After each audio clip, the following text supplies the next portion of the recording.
Hi అండి, welcome back to our channel. So ఈరోజు ఒక కొత్త రెసిపీతో అయితే మేము ముందుకు వచ్చేసానమాట. సో ఈ రెసిపీ నేను కూడా ఫస్ట్ టైం ట్రై చేయబోతున్నాను. సో మీరు కూడా నాతో పాటు చూసేయండి లాస్ట్లో రెసిపీ ఎలా వస్తుంది అనేది. ఓకేనా?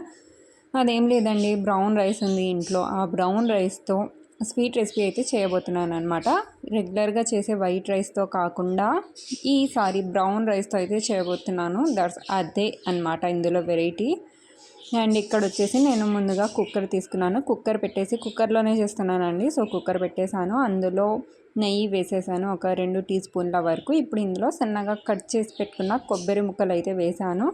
ఇందులో మీరు కావాలంటే కాజు, బాదం, కిస్మిస్ అవి కూడా డ్రై ఫ్రూట్స్ యువర్ చాయిస్ అండి, ఏది మీకు ఇష్టం అయితే అవి వేసుకోవచ్చు. సో ఇక్కడ వచ్చేసి నేను ఓన్లీ కొబ్బరి ముక్కలే వేసాను. వీటిని కొద్దిగా బ్రౌన్ కలర్లో వచ్చేంత వరకు అయితే ఫ్రై చేసుకోవాలి. ముందుగా నేను కుక్కరు గ్యాస్ పైన పెట్టే కన్నా ముందే బ్రౌన్ రైస్, ఒక గ్లాస్ బ్రౌన్ రైస్ తీసుకొని శుభ్రంగా ఒక 2 సార్లు వాష్ చేసి మళ్ళీ అందులో వాటర్ వేసి సోక్ అవ్వడానికి అయితే పెట్టాను. నేనేం టైం అయితే పెట్టలేదండి, జస్ట్ అది పెట్టేసి ఇక్కడ నేను కుక్కర్ అయితే ఎక్కించాను అనమాట. ఇప్పుడు చూడండి, ఇక్కడ కొబ్బరి అయితే బ్రౌన్ కలర్లో వచ్చేసాయి కదా. సో నేను చెప్పాను కదా ఒక గ్లాస్ రైస్ తీసుకున్నానని. ఒక గ్లాస్ రైస్కి 2 గ్లాస్ వాటర్ అయితే వేసాను. ఇప్పుడు ఈ వాటర్ని బాగా బాయిల్ చేసుకోవాలి.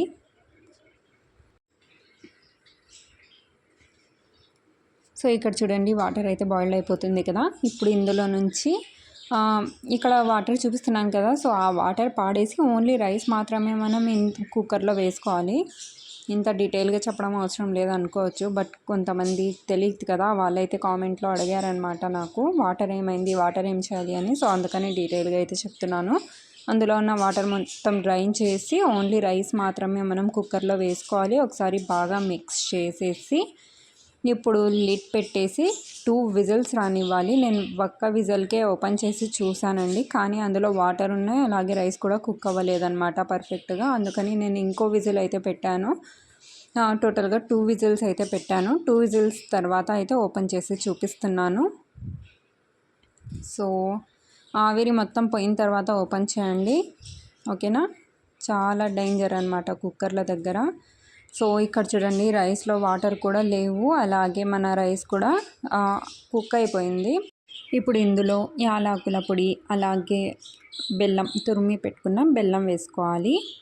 సో మీరు ఇందులో షుగర్ కూడా యాడ్ చేయొచ్చు, కానీ బెల్లం వేస్తేనే ఆ టేస్ట్ అనేది వేరే లెవెల్ అండి. అసలుకి ఇంకా చెప్పకూడదు, అద్దరిపోతుంది అనమాట టేస్ట్ అయితే. అందుకనే షుగర్ అవాయిడ్ చేసి బెల్లం అయితే యూస్ చేయండి, చాలా బాగుంటుంది టేస్ట్, ఓకేనా? సో ఇప్పుడు ఇలా బెల్లం వేసిన తర్వాత బెల్లం మొత్తం కరిగిపోవాలి. బెల్లం కరిగి అందులో ఉన్న వాటర్ మొత్తం ఇంకిపోయేంత వరకు మనం హై ఫ్లేమ్లోనే పెట్టి నేనైతే ఇక్కడ కుక్ చేస్తున్నాను.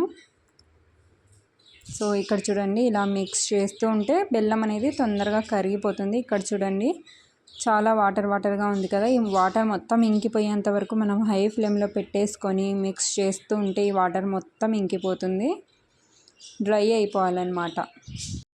ఓకే అండి, సో ఈ స్టేజ్లో వచ్చిన తర్వాత ప్లేట్ పెట్టేసి దాన్ని ఒక్క నిమిషం వదిలేసిన మన రైస్ అనేది రెడీ అయిపోతుంది. లాస్ట్కి ఇలా ఉంటుందన్నమాట.